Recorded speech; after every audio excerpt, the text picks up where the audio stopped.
94.3 The Dude is very grateful to our men and women in uniform. We're proud to recognize local members of our military by turning the spotlight on them right now in our Soldier Salute. Welcome to the Soldier Salute. I'm Ethan James, and today we're going to be talking to recipient of the Purple Heart and retired United States Marine Corps, Sergeant Scott Casimiro. Scott, thanks so much for calling in. Thanks so much for your service. You lost your left eye on your last deployment in Afghanistan. A lot of veterans, when they come home injured, have a hard time adjusting to their injury. It sounds like you don't let your injury define who you are. You're absolutely right. The thing is with me is I'm a fully able-bodied individual who can work. When I was getting out, I was told that I rated Social Security, government disability, obviously, and food stamps. Told me because I'm 100% total and permanent, and I got a Purple Heart, I'm property exempt, I'm tax exempt from vehicles, and then they were just like, you don't have to work another day in your life.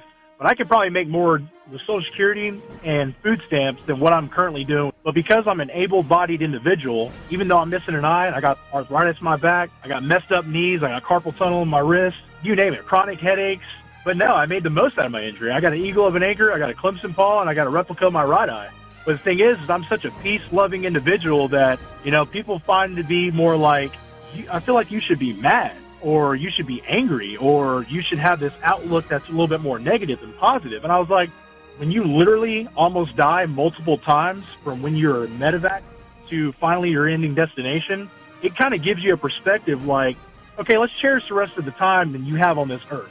Scott, thanks so much for being here. Thanks so much for your service. On your last deployment to Afghanistan, you stepped on an IED and lost your left eye. Can you tell us a little bit about that day and the events that led up to your injury? In Kajaki, Afghanistan, big long road leading up to the Kajaki Dam.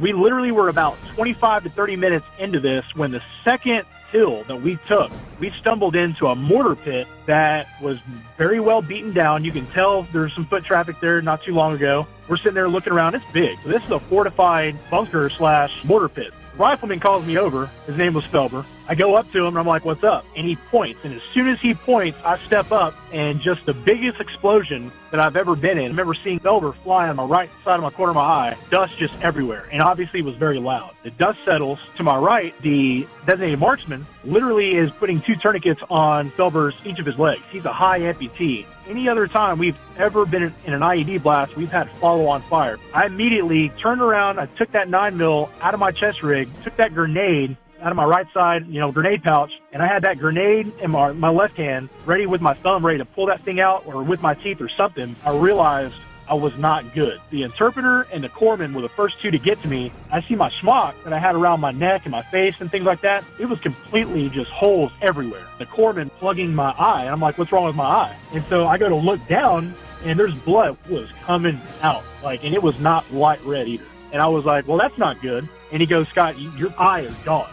Scott, the day you lost your eye, you said that there was another Marine standing nearby providing security, Corporal Brian Felber, and you said that he lost both of his legs in that explosion. Did he survive that day? He did survive. Fortunately, he went through a rehabilitation process, and he passed. He was motivated. Before then, he was on drugs, drinking a ton, got off all the medications, came completely clean, went through the whole 8-month program, got his resume, everything. I mean, yeah, there's not a whole lot of work out there for a double amputee, high amputee, where he did lose everything from midsection down. His wife left him. I mean, he was scraping through the bottom that is of the bottom of the barrel. If you can go any further than that, that's where he was. Unfortunately, he absolutely did everything he could, and I'm not saying he was perfect, but whenever I would talk to him, and he lived, out of state, he lived in Alabama, he slipped back into the drugs. He slipped back into the alcohol. Unfortunately, it's been about 5 years, but when they found him, they declared it a overdose. The opioid crisis still affects some of our wounded veterans. If you'd like to learn more about the signs of an addiction, you can go online to va.gov and help those veterans recover.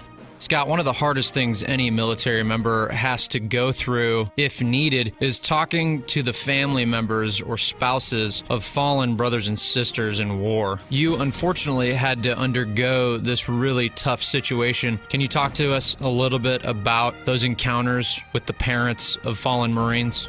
There's not another feeling in the world as we were doing closing ceremony and ringing the bell, and you have your Marines that are up there on stage with their picture combat boots and the Warrior's Cross, and you meet those parents before you leave. Take care of my son. And of course, it's all happy and giggles and smiles. You're the squad leader, and you're going up to these people and you're just like, I'm going to do everything in my power to make sure that they get back home, and they're going to do everything in their power to make sure that I get back home as well. Two in particular Marines.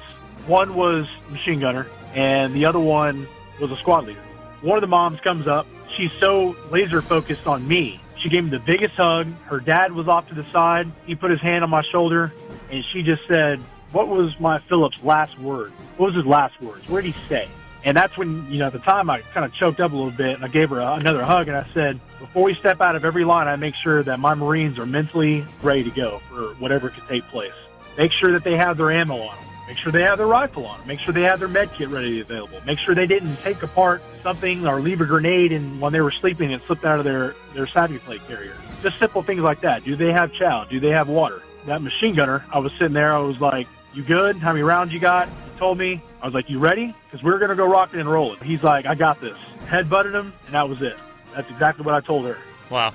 Scott, as you know, Marines take a lot of pride in the units that they come from. I came from 3rd Battalion, 6th Marine Regiment. You came from 1st Battalion, 6th Marine Regiment. So we served in the same regiment, 6th Marine Regiment, one of the most decorated regiments in the entire history of the United States Marine Corps. Tell me about your time at 1-6. So the day I checked into 1-6, it was awesome because I chose 1-6 because of the reputation. I remember looking at YouTube videos. I remember looking at the history. Number one for me was Belleau Wood, earning the title from the German Army, Devil Dog. And so upon checking in, Sergeant Major Harrington, who had been there for several years, I step in, or I peek my head around. I'm like, "Corporal Casimiro here reporting," and walk in, says, "Can you tell me what this means?" It was the French Bourget, which I still have in my rearview mirror. So I was like, "Yes, sir, I do know what that is. That's the French Bourget. That was given from the French to 6th Marine Regiment in the Battle of Belleau Wood, where we earned the title Devil Dog or Triflehunden." And he's a big man, too. I gave him that textbook answer, and he goes, "You did your research." I sure did. Scott, you work for U.S. Patriot Tactical. They sell tactical gear to military or police or for personal use. Tell me about working at this veteran-owned and operated company. So working at U.S. Patriot Tactical, I'm pretty sure about 3/4 of the employees are all prior military, or they are spouses of people who are serving currently or are prior law enforcement. And so collectively you have a bunch of individuals, men and women, who have served in the military, who have served in law enforcement, who know the products, who have an understanding of what good work ethic is. We're all one big happy family. It's always competitive. Over here at U.S. Patriot Tactical in Columbia, not the one near Fort Jackson, we are the main distribution center for all of the United States, including Guam. And even then, we are still at 72-plus locations around the world. We're a veteran-owned and operated company. So, I mean, it's just, again, it's one big kind of militarized, happy family. The camaraderie that I can find at the time in the Marine Corps, I find it at work here. If you'd like to learn more about this really cool veteran-owned and operated company, you can go online to uspatriottactical.com. Scott, you know all too well how important mental health is to veterans and non-veterans, to everybody. What's some advice that you would give people during this crazy time that we live in, the COVID-19 pandemic? What's some advice that you would give them on how to keep good mental health?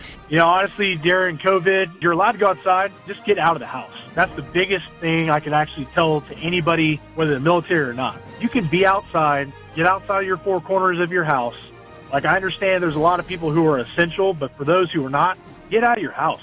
Go walk in the parks that are public, or go walk a trail, or go walk around your neighborhood. Do something that is out of the normal to keep your brain guessing or moving. Pick up a book and read a paragraph and see where that leads you. To the individuals who are battling PTSD, who are maybe thinking about picking up the bottle again or pursuing drugs or because they're bored, contact those individuals who you know have played a vital part and a bookmark in your life. Thanks for joining us in our Soldier Salute, presented by Little Pig's Barbecue, serving Columbia since 1963 with that bodacious buffet. And Palmetto State Armory, American made for life. And Franklin Equipment, Rent, buy, rely. And Atkins Law Firm workers' comp attorneys. Who you hire matters.